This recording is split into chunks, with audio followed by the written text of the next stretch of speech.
The information within this podcast is general in nature and should not be construed as advice nor substituted for qualified professional counseling or mental health therapies. If you are genuinely in need of deeper assistance, please seek the advice of qualified professionals.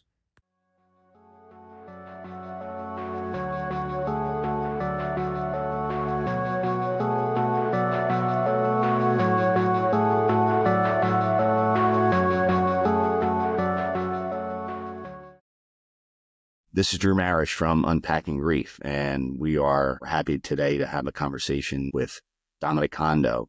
So, Dom, thank you for joining us. Tell us a bit about yourself, your history, and go from there.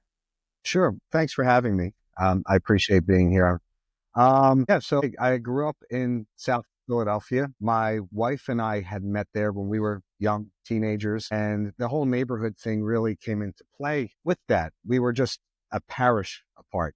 I think neighborhood parishes determined where you were from at the time. And my friends and I would spend time walking around the neighborhoods, and we crossed paths with my wife and her friends. And that started our relationship back in high school sweethearts. It's a thing that a lot of people don't really hear much about, but it's something that was very true for us. Got married, started a beautiful family. I have two daughters now in ages 20 and 16. So it's been a while that our family has been here, and it'll be 5 years this month in February that we had lost my wife suddenly and unexpectedly. And I've been spending these past years just trying to figure out this journey, how we get through it. Lots of unique challenges that we faced with COVID,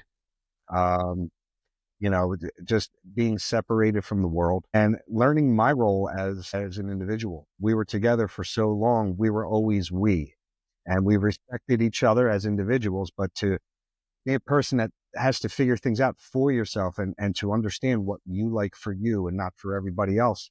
It's a unique challenge. When I first started speaking, we supported each other. We worked as a team. Always. If I was doing something outside, she was taking care of the kids inside. If she was giving the kids a bath, I was helping one of the other ones with homework. We always worked as a team. That helped develop this family unit where we were able to pick up the ball when somebody wasn't doing well. And we knocked it out of the park. No relationship is perfect. Everybody has their moments, but we respected each other more than anything else. And that allowed us to respect ourselves. And there's no doubt that the relationship I had with her from such a young age helped me to learn about respecting people in general, respecting my life, respecting everything. It carved me out as a person, and I would like to think it did the same thing for Daria, my wife, as well.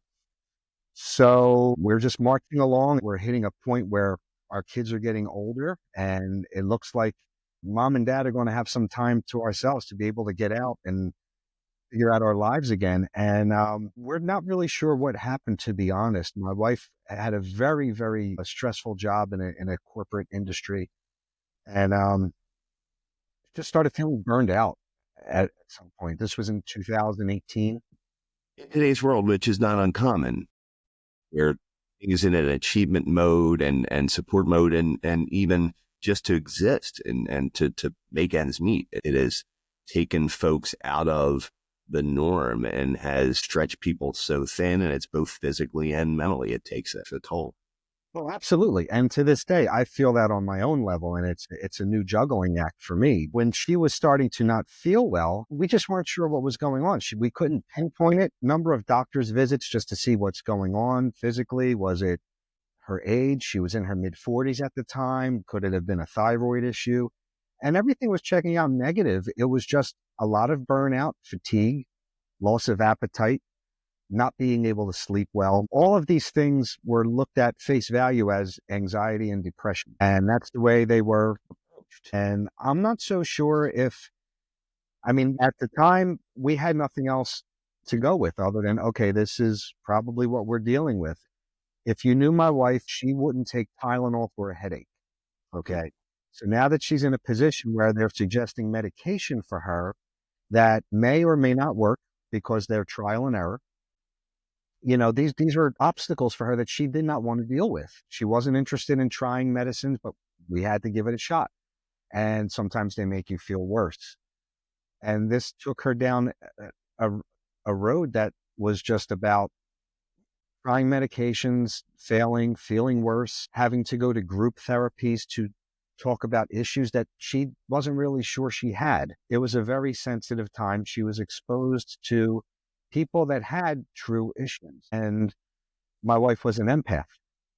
She was coming home carrying these problems with her, making friends with people, and coming home telling me these horrible stories that these people had to deal with in their lives. And it made her worse. It made the situation spiral. We were never able to get an answer. This isn't an indictment on the industry that we look to err in these cases, certainly. And I know that's what you're saying, but at the same time, I can imagine that coming home and having these conversations as you're sharing with us, it has to get really tough really quickly, because there's especially for those who are aware, there's a hopelessness that comes when you're trying and you're using the resources you have, but you or your loved one is not getting the relief that they need.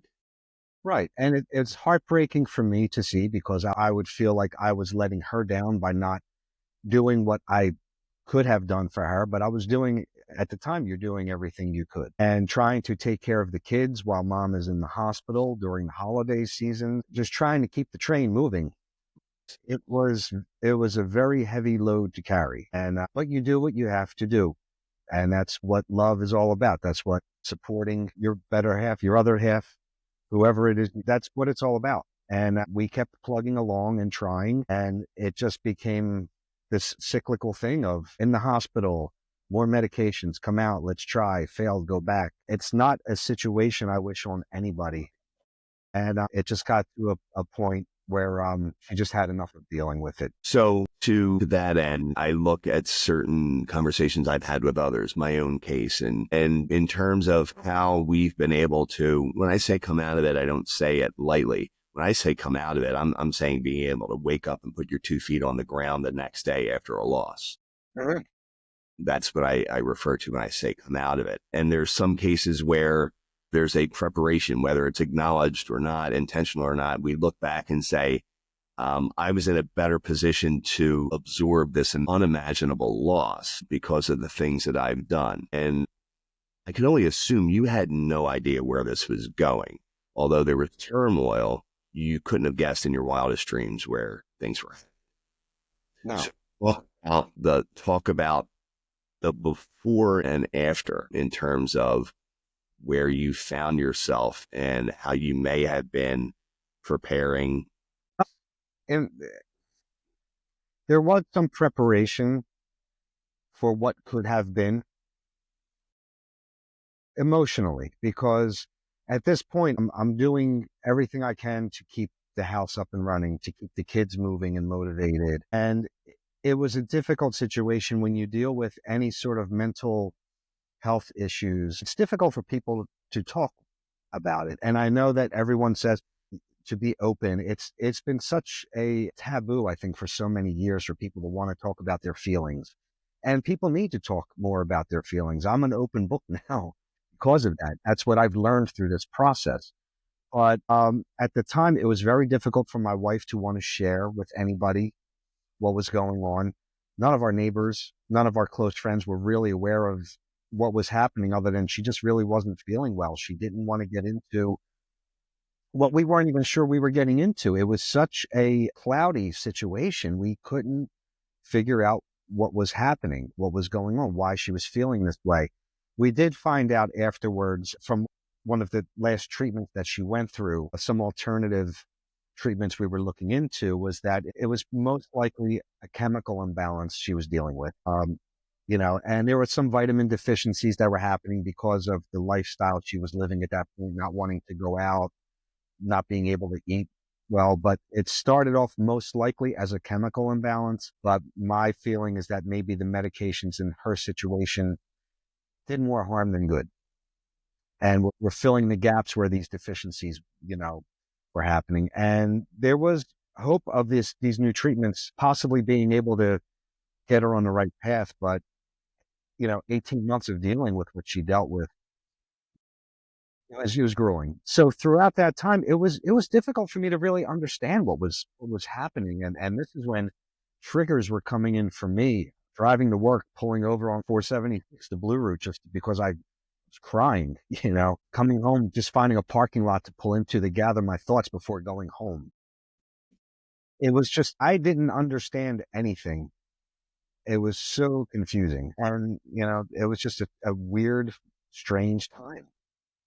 Did you have a support system? Obviously, your person is your support, but therein lies the problem when they need to be lifted up and they're going through a struggle. And certainly you're not going to involve your teenage daughters in at the time. Right. Talk a bit about this. Did you have a support system? Did you not share in that support system because of the sensitivity and delicacy and of Daria's circumstance? Talk about that, please. I mean, family was fully supportive of us and were there. I mean, her father was just amazing through all of it. He would come up to the house to spend time and talk with her and try to figure things out. My parents were both there for me and for us as best they could be. Plenty of times driving to work, I'd call my mom just to talk with her to clear my head. I was heading to work about what happened that morning, if it was a bad morning, if it was a good morning. And Daria's sister as well. I mean, so the family was all there to support us, but I don't think they were able to really understand what was happening because they weren't here all of the time. I tell people that what everyone else may have seen was the 3-minute trailer to the 2.5-hour movie I was living. Yeah. So there was somewhat of an understanding, she's not doing well. Why isn't she doing well? Why aren't these treatments working? What's going on? A lot of frustration came out of it, but I did have the support. I probably did not use it to my advantage fully because I wasn't sure what was going on. Her friends were all there checking in. Neighbors were checking in, knowing that she wasn't feeling well, but the extent of it, it was just hard to explain and for anyone to understand. Mental health, it's not a tangible thing. And that's what was bothering Daria this whole time. She would say, if I broke my arm, people would see I had a cast on my arm. If I was getting treatments for cancer or whatever, it's there. You can understand what's going on. Something that I used to express when I started going to therapy was, it's like connecting the dots. Someone breaks their arm, they go to the doctor, they get it set, they go back, they get it checked, or whatever other illness or injury you may have. I just felt like my dots were thrown all up in the air and were scattered all over the table. How do I connect these? Where do I go? And getting a semblance, especially in the aftermath of loss, of getting feet under you and collecting your faculties and all. Can you talk about how where your mind went in terms of processing in the immediacy of what happened? How did you get from getting out of bed to getting out the door to all these things that people don't understand, the same way they don't know the dynamic of how mental health has affected your family. So too, do they not understand the dynamic of the human inside of us that is watching this occur? And we are built to take care of ourselves first. So how did you juggle that in the absence of Daria? It was a very strange scene in our house because before she had gotten sick, we would host parties all the time. We would have friends over. The kids would have their friends over. The parents would stop by, hang out, have a beer.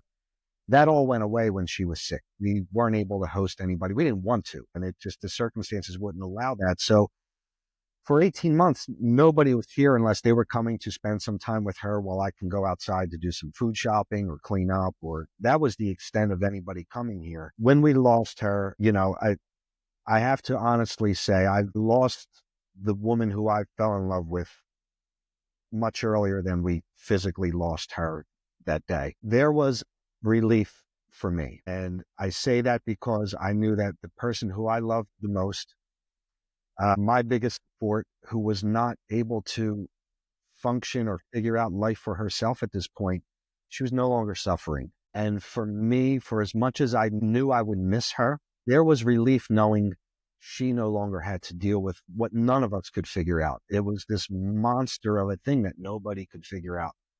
And she didn't deserve that. Nobody deserves that. And she no longer had to deal with that. It was a relief for me. Now, going back to, as I said, we worked as a team. We knew how to take care of things together in the house. For a year and a half, I was pretty much running things here myself anyway with the kids. Never talked about it to anyone. I was just busy. I do my thing. I don't talk about what I do. I just do. And for all of this time, I've just been keeping up with the house.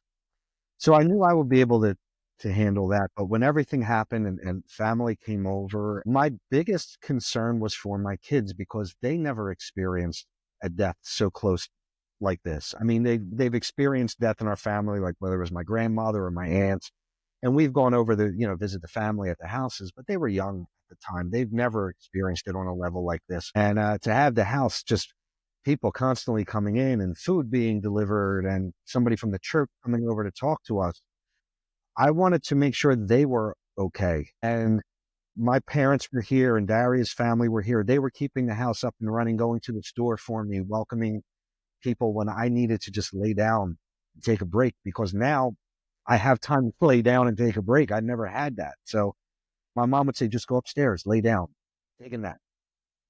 I was all in on that. And my thoughts were, man, Daria, can you believe what's going on here? Like, I'm waiting for her to come home and say, what are all these people doing here? What's happening here? And in a way, I think I really did connect with her a bit. I felt her energy to help get me through this. So that brings up a great point. I can imagine that being mission driven and steering your family and the things that need to be done in the days and weeks that follow is enough to keep us going and not really facing. Yes, every night you go to bed, there are times where it creeps in and you deal with it. But if you're going to bed, you're going to sleep. When did the point come where it was obvious that after things quiet down, there's nowhere to fly? So what point did you have that reckoning with your own grief and feelings? Yeah, it's interesting to bring that up because of the timing. Daria passed on February 18th, 2020. 3 weeks later was when COVID came into play and the world was shut down. So my entire universe completely changed. I had a lot of time to sit down and reflect on what happened. I had time to spend with my kids. We went back to work and school. I went back for 3 days to work. Took a couple weeks off, and me and my girls were just trying to keep busy, going for walks. Those immediate few weeks, going to the stores together, just hanging out, and just talking about things, being open about our feelings. And then we said, well, let's see if we can get back to work. Let's see if we can get back to school. That lasted for 3 days. It was difficult for me to go back because I'm worried about them coming home to an empty house. I'm worried about how they're going to process things. So first few weeks, there wasn't much time for me to do this on my own. But then when we found out that the world was going to take a short break, which is what they said, for a couple of weeks, we're going to see how this goes. And, we kind of settled in, and that allowed me to kind of be here. It was like starting fresh completely. My situation is a little bit more, and for anybody else who dealt with this at that time, not just me, but anybody who dealt with the loss around this time, a little different than what I think people would normally deal with trying to move forward, because it was all brand new. It was all different. And I think in a way it played to my advantage because it allowed me to figure out who I was on my own terms without having to worry about keeping up with other people. We missed not having people here to help us, to be with us, but it allowed us to really learn who we were, what we had to do to get through this. And it was from one strange situation to another strange situation. And it just allowed me to just settle down for a good 6 months, because those few weeks led into more weeks, led into months of just being here, not sure what was going on in the outside world. But it allowed me to really get a hold and get a grasp on things here and make sure that my kids were okay and be here to talk with each other. So that was the positive. The negative was I had nowhere to go if I was feeling sad or upset. I had my room. My kids, they were aware that I was suffering and was hurting, but I didn't want them to see me. So we had to respect each other's space and corners. And if someone's in a room, okay, let your sister be up there for a while. You know what, girl? I'm not feeling so good tonight. I'm just going to go to bed, but I'll be up here if you need anything. And I think that helped us develop into a stronger family unit, very open with each other. A dad to two teenage daughters. I probably hear more from them than I should, but that's a good thing. I don't mind that. So it was a very strange time. It's a hard, going back to your question, it's a hard question to answer because it was just such unique circumstances, so different. But it helps others listening to kind of gauge and applying to their own story and loss. These are all anecdotal and truth comes out, or you share one thing, but I feel that these conversations tend to resonate with folks, and it's not in the front of the screen where they're watching where it really hits them. If they find this, there are things that are seeds that are planted that come to bloom later in their healing. And the other aspect of thing that I detected when you started talking about, when you hear Daria, fact that so freely you were able to recount that experience. And I also wonder where that came into play chronologically, because, in my case, while I accepted that Zach and his energy, his life, his presence in so many forms is still around us, as is with Daria and you and your family, there's a bit of a bridge between being in that place and being in the place where you can have that dialogue. You're speaking out, and however that transpired, it's meaningful. So talk about where that came into play and how that helped guide you along in this journey. Yeah. It's funny because I think we both considered each other. We were both spiritual, not so much religious, very spiritual. Daria always had a huge connection to clouds. She would take pictures of clouds. She had an Instagram page dedicated to clouds. Our friends knew this, family knew this. People would send her pictures of clouds.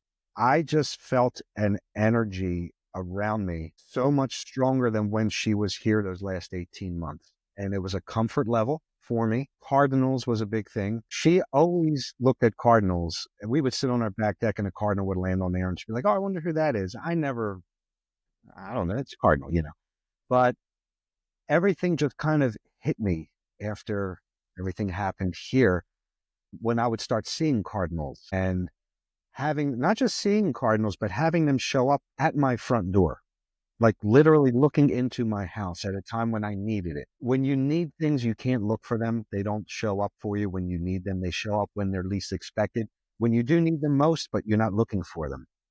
That's what I've found. All I can do at the time, again, the most we can do to get out during the pandemic was taking walks in the neighborhood. And I would be walking up and down the same streets with my music on. Music changed for me. I had to change music. I couldn't listen to things that we used to listen to together. I had to find new music, different music, just because things would bring me down. So I was just trying to tune into all different things. And I would be looking up at the clouds. If my neighbors saw me walking, they must have thought I was crazy. Just who is this guy looking up at the sky while he's walking, But I would find cloud patterns. I would find the way the sun would hit shadows of the trees. And I would stop and really embrace those moments. I've sat down on the curb and just looked up at the sky. And I felt as if she was there with me, walking with me. I can have conversations with her doing that. And they're not always internal conversations. I'm looking around. I might be talking to her, and that's fine. That's my connection. The cardinals became a huge thing for me. They would show up in the yard. They would show up at the front door. So many different scenarios. When Juliana, my oldest daughter, graduated high school, we had the lawn signs outside. The day she graduated, a cardinal landed on that sign and sat there for about 2 hours, did not move. The day of Daria's services, and I talk about this in my book. We have a spruce tree in our backyard, and I'm just looking out in the yard like, just give me something to get me through this day. And a cardinal landed in that tree, bright red against a dark green. All of our family looked at it out the window, and it just sat there as if it was on stage. It was amazing. And the world stopped. The time probably stopped. That's all you were in. That's all you were focused on. You were in on that. I like taking photographs. I'm a graphic designer by trade, so I have an artistic side to me. And I thought, well, let me get some pictures of these cardinals and start making my own collection of clouds and cardinals. Cardinals are very skittish. They're very nervous birds. They fly away easily. So for the longest time, they would be there just staring at me. I get the camera, and as soon as I'm ready, they take off. And I laugh because I'm going, You're playing with me, Dar. This is your little game of hide and seek. And for every 10 times a bird would fly away, one time it would just sit there as if it was a photo session. And I'm snapping away, and I would get like 20 really great pictures.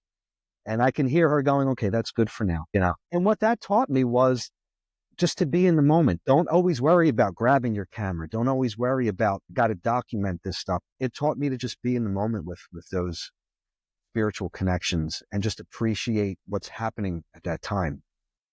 And that's the huge key. There's a meditative, contemplative aspect that when we're doing, there's mission-driven things, and then there's passion-driven things.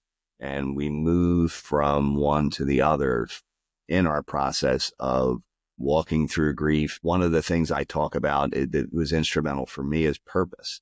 I think that in life in general, regardless of loss or grief, we are here for a purpose. And now we're faced with the reality of mortality. And one of the things that with your help, I hope to do is not just bring the stories and hope through what you're sharing, but also the science of grief healing. It's a process that you can evaluate yourself on when you're in it. You see milestones as you look behind, but there's no time frame. There's no right way to heal. We honor our emotion as it comes. And if we can teach people how to grieve, if we can teach people to be aware and be prepared of the realities of life and not make it the source of debilitation, but really of empowerment, you can empower people through your experience. And we can empower people through talking about the taboo to reach subjects. And one of the phenomena that I want to ask you about, we talked a bit about finding yourself again. And one of the examples you used, which was multi-purpose, to make new choices, regaining your identity without discarding Daria's imprint on you. It was an interesting process for me to find out about myself. It was kind of a flip-flop for me because, again, we were dealing with Daria's circumstances that were hard to talk about while she was dealing with them.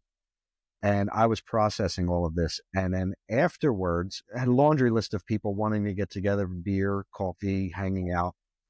I think a lot of it I shied away from, because it was tough for me to want to talk about certain things. And situations came up where I would be with friends and I would just start talking because I became desensitized dealing with the situation for so long. Especially again, and I hate using the pandemic as it's not an excuse. It was what it was for us, but it changed things for us where I had nobody to talk to. I had all these thoughts in my mind running through my head, conversations with myself, trying to figure out what happened. And there was friends of ours that just still didn't understand. Like they were shocked when they found out she had passed. So I would get together with them and start talking just matter of factly what was going on. And it was such a shock to their system that it kind of broke them down. And I think that kind of made me want to step back a little bit, made me not want to share with some people or get together with people. Not that I don't want to see people or hang out with them. To this day, I miss hanging out with some of my best friends, but, carrying the load of a single parent, just all the stress and everything. I'm tired by the end of the week, as everybody is. Everybody deals with this. I'm very particular with the choices I make, what I can do. With that said, I have been learning to figure out things for myself. And a big example that I think I gave to you, I talk about it in the book, was shopping for ice cream. Daria loved ice cream. Every time we went food shopping, and it was always vanilla fudge. No matter what we were getting for the kids, grab that tub of vanilla fudge. And for months after everything happened, I'm going food shopping, and just out of habit, I'm reaching for vanilla fudge. And one day I said, you know what? No, man, I want some chocolate peanut butter today. And it was fine. It allowed me to learn that it's okay for me to like what I want to like. It was always about what everybody else wanted, and that's fine. That's part of being a parent. But I never had the opportunity, and I don't say this in a bad way. Relationships are about compromise, and we always compromised. But being that we were together from such a young age, I don't know if I ever had the chance to really understand what I wanted from me. And again, it wasn't a bad thing. We were always doing fun things. But there's new things that I'm finding out now about myself. the color of a car that I want to get, tablecloth that I hated that we always had. And, let's get rid of that. I look at her role as an empath, what she did and what she continues to do through me. What I found out about her afterwards influenced me to kind of be more open to people and to talk with people. And for you to allow me to be here to share my story is all part of that. And what I'm referring to is one of her hospital visits. We found out afterwards, I got a long letter and a gift box with some little gifts for my daughters from a younger woman who was in the hospital with her at the time. It said, your wife was here the entire time. All she did was talk about you and your daughters. And she was the mom to me, or somebody else said she was the older sister to me for that week she was here, than what my mom has been my entire life. So even when she was going to a place where she was supposed to be going to get help for herself, she spent more time looking out for the other people that were there. I didn't know about that until after everything happened, And I look at that and I can't be more proud of who she was and what her spirit continues to deliver to people. And it encourages me to just be a little bit more open and honest and understanding of other people's situations and circumstances. The energy that Daria brought into this world, everyone appreciates her love and her experience with her in a unique way. And some of which, they grieve differently. And just because we're closer to ground zero, there's a, tendency to think that, no one else can grieve someone more than me. But but that's a great point you bring up because, not only was she a wife or a mom, she was a daughter, she was a sister, she was a cousin, she was a friend. What happened impacted everybody on their own level. And going back to, like I said, where I would open up and share with some people, there are some of my best friends, they've reached the point where like they can joke about things. Daria's name is never brought up in the sad moments. It's always, if something happened, oh, that's her hitting on you. Her name is brought up in a funny way. And these are people that know her. Oh, I can hear her laughing about this now, or whatever it was. That's a comforting thing for me because it allows me to know that they're also healing and they're open and honest and vulnerable with me. We've respected each other's boundaries and that's helped us move forward. There's so many things that come up for me, especially with my daughters. It's so much about family now with milestones that have been coming up. Graduations, sweet 16th birthday parties. My youngest is taking her driver's test. All of these things where I can sit back and think, man, she's supposed to have been here for this. She's missing out on this. Of course, she's with us in a different form and fashion. She's there the entire time. We can feel her. We know that she's there to help us along. But I've also learned that the grieving process, things are going to hit you at times when you least expect it. And it's better to not go in worrying about that. Just be with it. Acknowledgement and acceptance is, I think, two of the biggest words that have helped get me through and continue to get me through. Because I acknowledge things are the way they are. Things may be good today. They may really be shitty tomorrow. I mean, it could be anything. I also have learned not to look, or I try my best to not look too far into the future because the anxiety kicks in with the anticipation. The anticipation is always way heavier and way worse than the actual event itself. You get yourself worked up and the event comes up, whatever it may be. In the early days of when it was just me and my daughters, it was, family holidays. And you get worked up. Am I going to get through this, whatever? And then you go there and you're like, oh, you just be part of it. Oh. So, and that's something I think people who deal with grief, there's no rights, there's no wrongs. Everybody has their own approach with grief. But what I found is acceptance and acknowledgement of it. And if you're having a bad day, just be with it. Whatever is dealt to you. A widow friend of mine always says, just be with the moment, accept the moment, just feel your way through it. And that helps you. And instead of burying it, because when you bury something, it's going to pop up again. I'm not saying, okay, bring it on, let's get all into it. Just be with whatever you're feeling. And if you're at a spot where you thought this whole time, I don't know how I'm going to deal with this, and you end up having a good time, just be with that good time. Don't feel guilty. That's when survivor's guilt can kick in. I learned about that the first time me and my daughters went out to like a nicer restaurant together. And at first I was thinking, how are we going to do this? How, but then I'm looking at the menu and I'm thinking like, oh yeah, we would have ordered that. She would have complained about that. I'm going to get that tonight because I can. Just funny little things. And I hear the laughter behind me because I know it's about me now and discovering. And I can't say how it's going to be tomorrow. I can't say how it's going to be next year. That's then. I just have to be where I am now and accept where I am and what's going on. And if it's good, it's good. And if it's not good, it doesn't mean it's going to be bad tomorrow. Everything is temporary. I actually had someone ask me one time, because people were checking in on me earlier on and that, they were like, so how you doing today? And I'm like, I'm okay. You sure you're okay? Why are you just okay? Because I'm okay. And if I'm not okay, that's okay. It's all good, When did the idea of a book come into play? Was this something you had been considering for a while? Talk about how that played into your healing. How was your conscious approach? Was this a transmutation? Was this like, I've got all this emotion and I got to do something with it? I'll write a book. For those that do not know, I've been a food blogger. I've been writing my own food blog for over 16 years now. I'm a graphic designer. I work in the publishing industry. So I've been around authors and writers for 30 plus years, picked up a few things along the way. And I enjoy the art of writing. I'm not a writer, but I enjoy writing. I've always enjoyed blogging about my recipes and things like that. I did my own self-published cookbook years ago.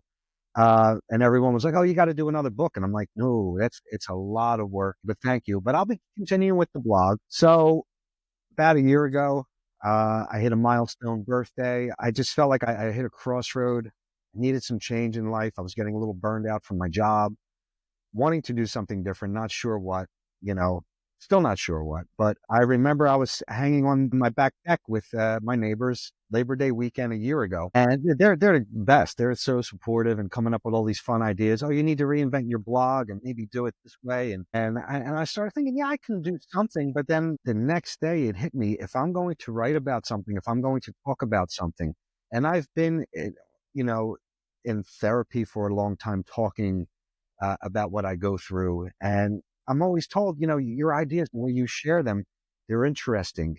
You connect with people and, you make people feel comfortable, when you support them. And I'm thinking, okay, well, what can I do with that? I don't want to go back to being, the school of being like a therapist or anything like that. I don't have that in me, but I had all of these stories in me that I think would help people understand, because people always say to me, we don't know how you got to where you are. We don't know that the strength you have is amazing and everything. And sometimes you don't want to hear that stuff because I'm just doing what I do.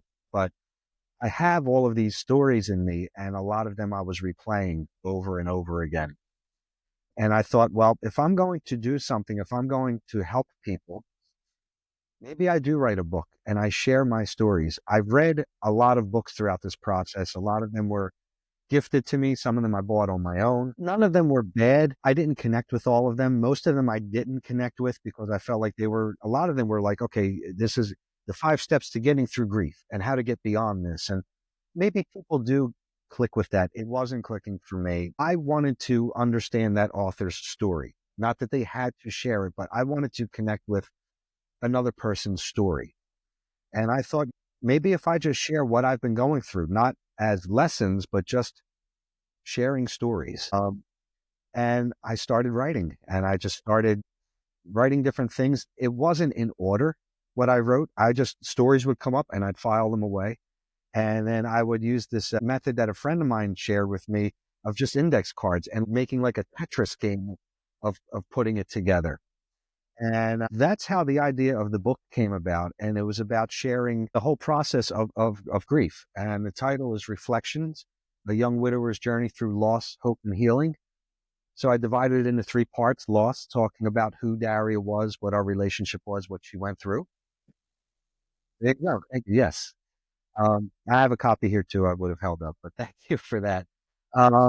Loss, hope, and healing. Loss was obviously about the loss and what we dealt with. And then it shifts to hope. Well, as we're trying to figure things out, and there are ups and downs in the hope section. It's not all positive, moments where I'm trying to do something and find myself on the floor crying because this isn't where I want to be. How did I get here?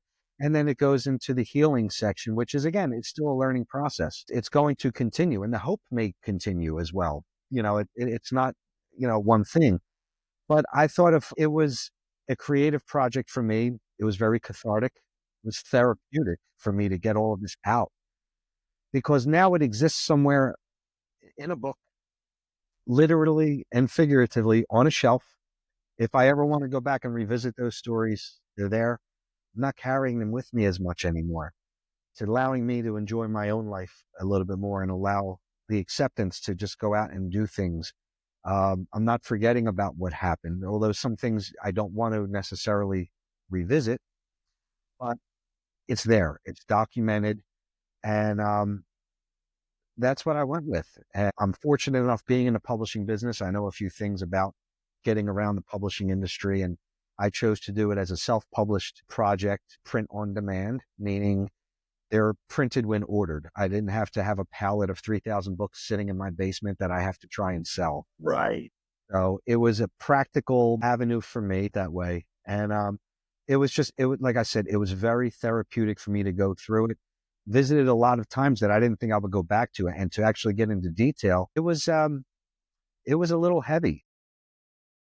What did you prove yourself is the next thing in my head to ask. Certainly your stories are your stories, but until we articulate them and put them in written form is the written word is such a powerful thing. But the power of the written word and to what degree that may have unlocked realizations, that's another word that I relied upon and found myself using a lot. But if I had a thought and I went to a social media spot and I've had the realization of blank. Were there any big ones that writing the book and that practice actually gave you a realization that was very useful to you and powerful even to this day?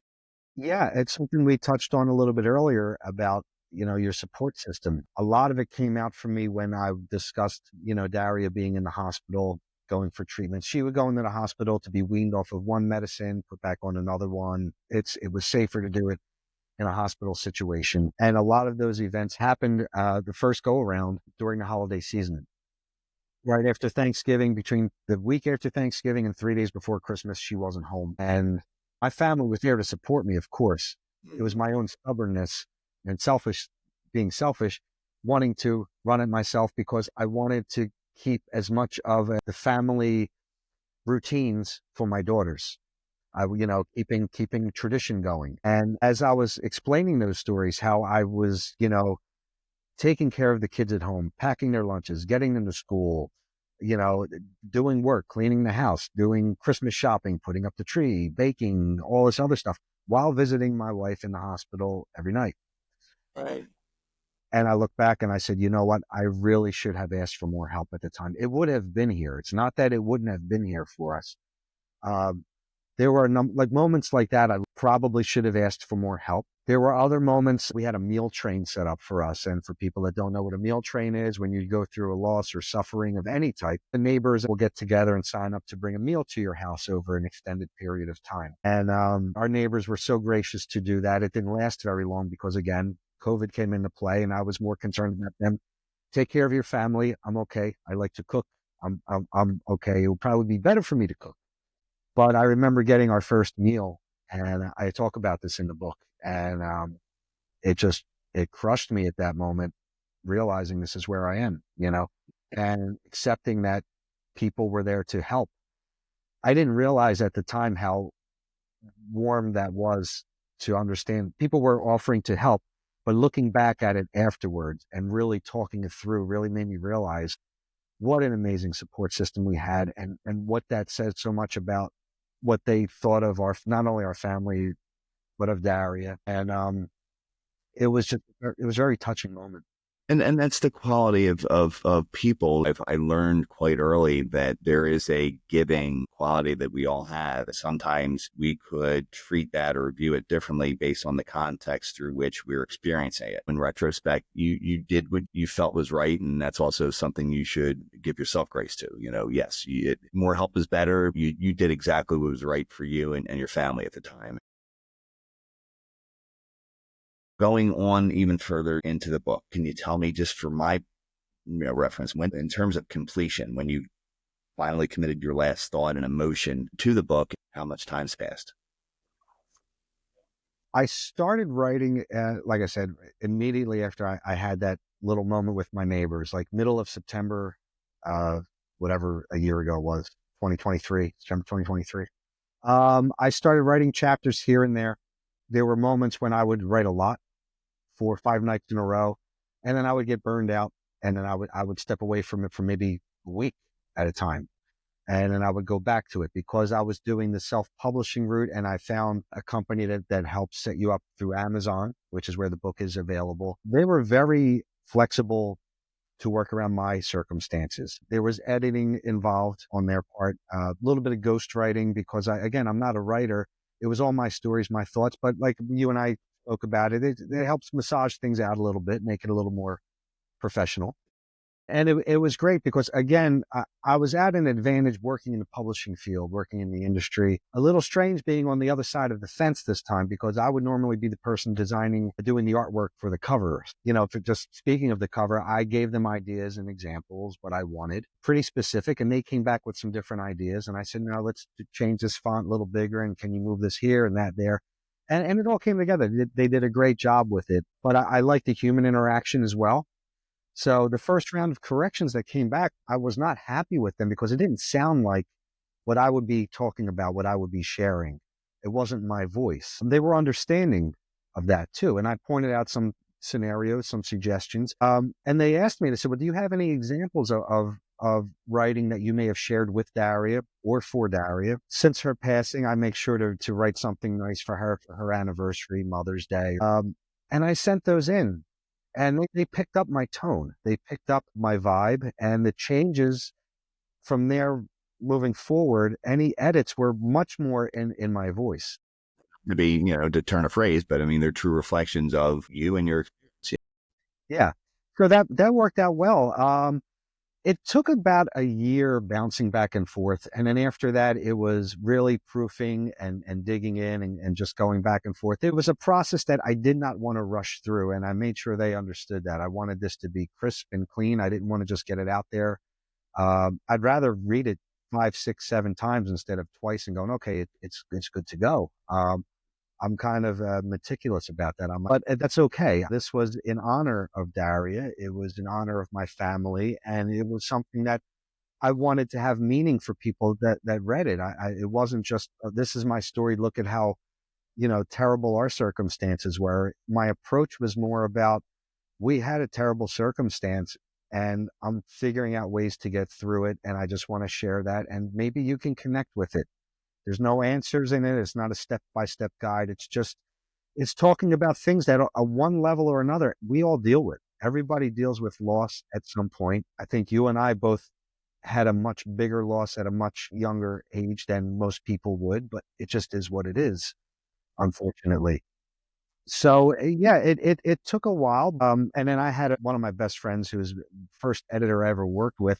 I had her read it as well, just to make sure she understood it was in my voice, and she gave the complete thumbs up and told me I cried at this point. I laughed at that point. So knowing that there was a number of emotions that came through the book made me happy, and I wanted to make sure, I honored the family in it as well. And it was, it was done very carefully with respect and love. That's the way I approached it. And the feedback I'm getting is that's what everybody sees in it. So it's been very gratifying to hear that. It was a lot of work to get it done. I signed off on it in late November, I guess. And then it was more like their process of getting things done. And then mid-December, you get the message, your book's available now. And it's like, wow. And it was scary. And it was scary for me because people are sending me pictures holding up the book.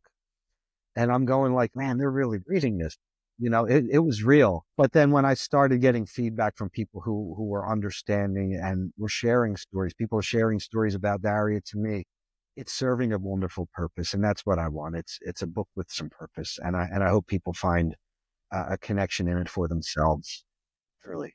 not just from a one-on-one basis. The way I depict this is it's not the reader and you talking to the reader. It may also be two distinctly different people who happen to resonate with what your book will offer, and two people read it and then they have the dialogue. So there's so many ways that your experience and your words can help people. And like we said from the outset, it's the dialogue that comes into play. I've got to ask, was there ever a point in time in writing the book you considered stopping? Yeah, there were a number of times when I considered just stopping it, just because it was becoming a bit overwhelming at certain points. After I would write something, I would think, do people really need to hear this? Is it really going to matter? I mean, the end result was it did play out well and everything was there. There were chapters and certain parts that I just trashed because I read over them a few times and I said, this isn't necessary. That's part of the editing process. It was interesting. A lot of my thought process comes into play, not only with writing the book, writing my blog. My new website has a newsletter, which, thoughts will come through with that. And a lot of that comes into play when I'm walking my dog, because I'm outside and I'm just looking up and I'm away from the television. I'm away from the house. I'm just out walking. I'm in nature. I have a lot more appreciation of what's around me, the surroundings when I'm outside now, the trees, the way that leaf is blowing. And those are the times when I start thinking about things and I really process stuff. And there were times when I'd run, Theo is my dog, I'd run him home because I had to get down and hammer something out, or just like a few keywords to remember. And I had Post-it notes, in my office and stuff of just keywords to remind me, because I always wanted the writing to be organic and as authentic as possible. So if I was playing out these thoughts through my head too much, it would sound a little plasticky, maybe is a word I would say, artificial. So I would just use keywords to remind me of, that moment. And then I would get into that and I would write it as I was thinking about it. This just hit me last week, which is really funny. I don't know if this was an influence for me or what. We used to watch Sex in the City years ago. All the younger couples did, And the whole part of the show that I enjoyed was the narrative that Sarah Jessica Parker's character would give. She would narrate the show, her thoughts through it. And I just revisited an episode recently, and hearing her talk and hearing her narrate, it hit me that, like, that's kind of the way I approach my storytelling, is narrating the way she does. It just hit me last week, and it may not have anything to do with anything.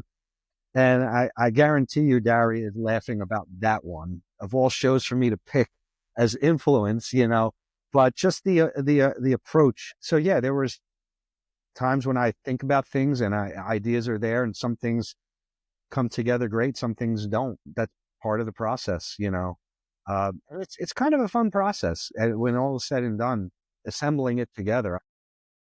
As a side, I just got to say, we did connect earlier this week. So we had completed 2 albums of photographs for Zach. So once we moved, I literally had photographs from childhood, in boxes and stuff. And it was our intention to put them into albums, more so for a bunch of the loose photos that we had that didn't have a home. And so we started the process. And once you go digging through pictures, the attic came up to me. It's like, babe, like, I think I found a picture of Daria.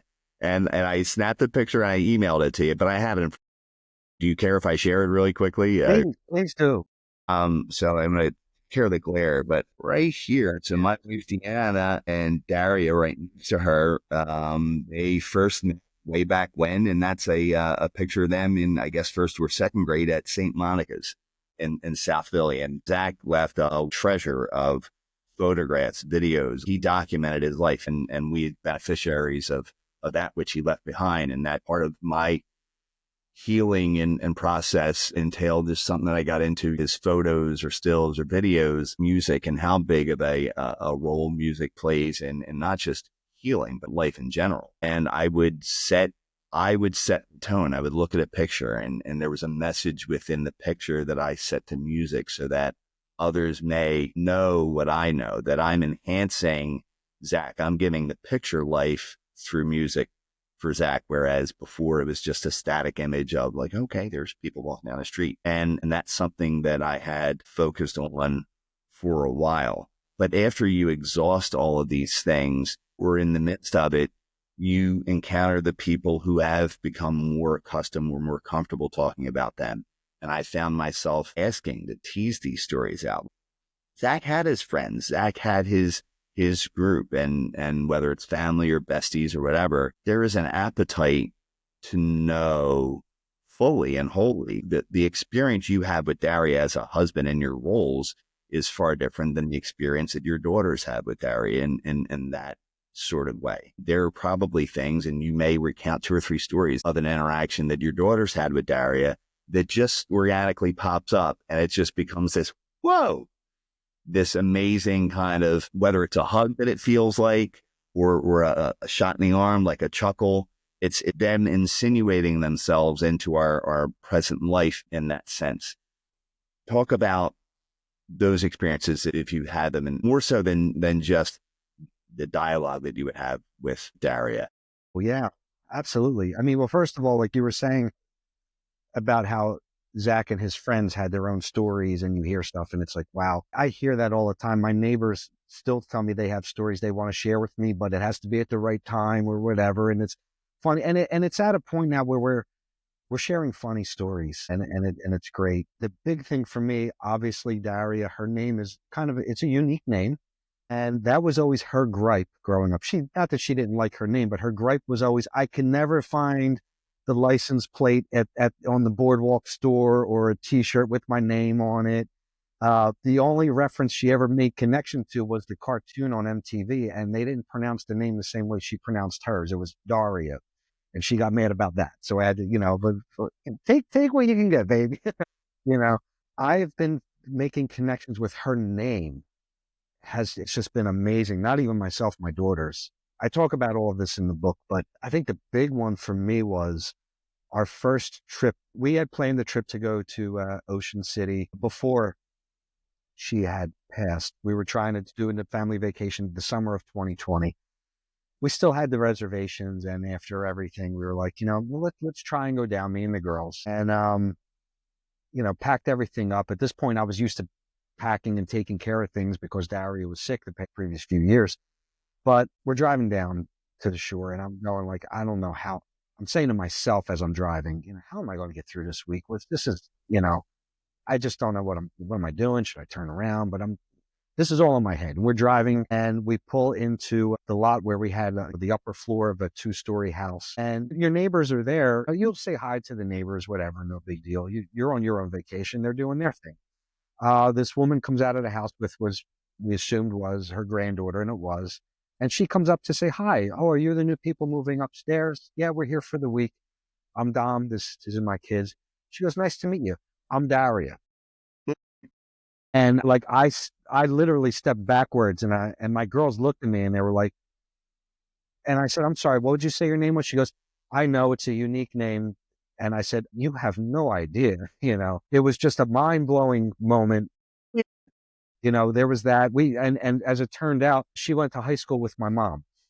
She was from South Philly. Yeah. So like this whole connection, and she was like a real neighbor. We would stop down and visit. She invited us in to say goodbye when we left. And I'm connected with her on social media. It was just a wild thing. And I've had that. I've had, there was a TV show I was watching on Netflix one night. I was cleaning the kitchen. I had the vibes of when we used to clean the kitchen, put the kids away, sit down, watch a show. I was in that mode, and I was like, let me sit down and watch a movie.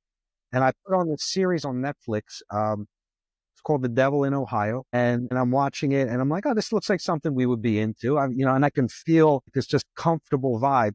And then the name of the writer of the series based off of the book her first name was Daria at that moment. And I'm like, you just kind of look like the smile I have now is what I kind of look up and I go, okay, I get it. And I reached out to this woman. I found her website, and I think, what do I have to lose? I'm going to share this story. And she wrote back to me with the same thing. You have no idea how much trouble I had finding stuff with my name on it. And it was a comfortable feeling. And, she touched those people as well. This isn't just about me. She touched those people as well. So there's moments like that. It's just the ripple effect and how much wider of a picture it is. There is definitely magic, and there's a lot to experience in life in and of itself, and experiencing grief so close and the void that, comes with any loss. In your case, there is the extraordinary aspect of you being here and being able to manage a life story such as what you're living and continue to live, and be able to get to the core of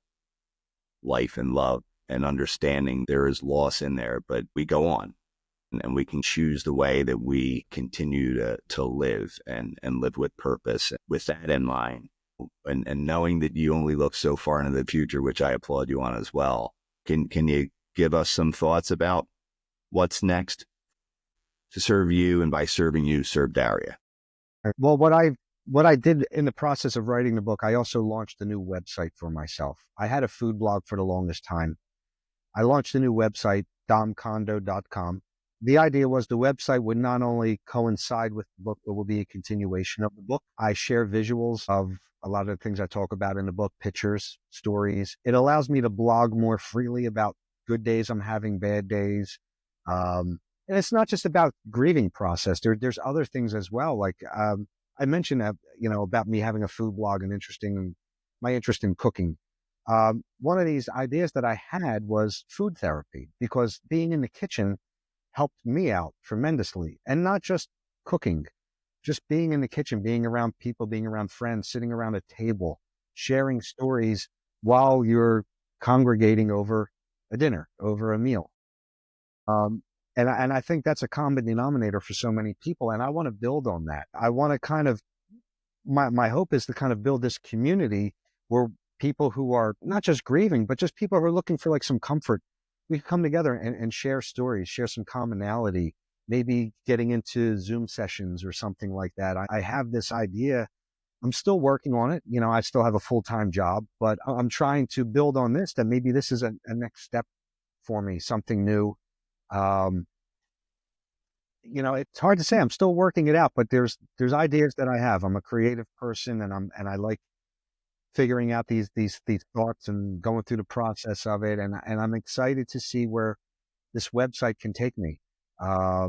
Just having an opportunity to talk with people, share ideas. I've sat around with friends where we just talked about, oh, Thanksgiving's coming up. Yeah, well, my mom makes this stuffing. What does your person make? What do you do? And it turned into an hour conversation about the biggest meal of the year. And it was just fun. And you forget about everything else. You forget about what's going on.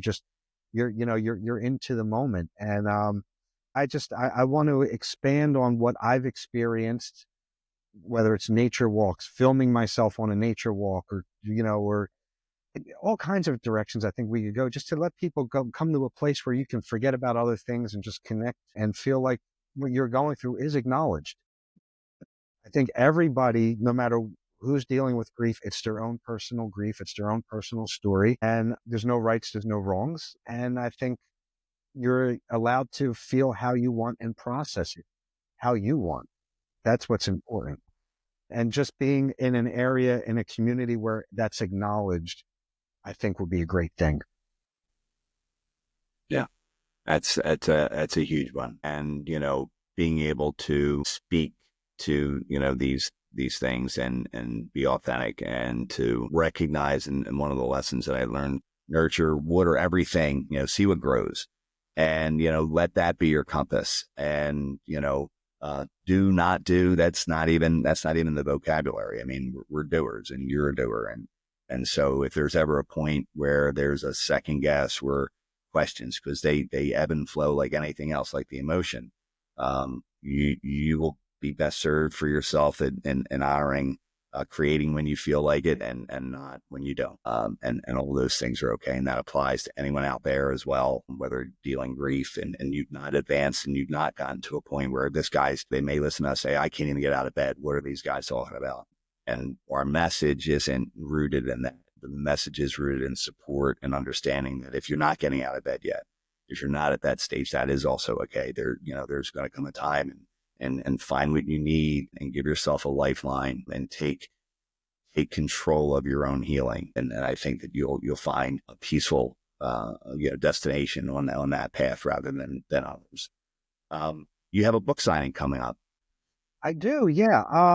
I put this together myself, being that it was a self-published project. I'm kind of enjoying the fact that I can put together my own events and follow through with things. And I'm going to be having a book signing on Sunday, March 2nd. It's at the Kelly Center, which is right in the heart of Havertown, where Darby Road and Eagle Road intersect. It's at 4 Eagle Road.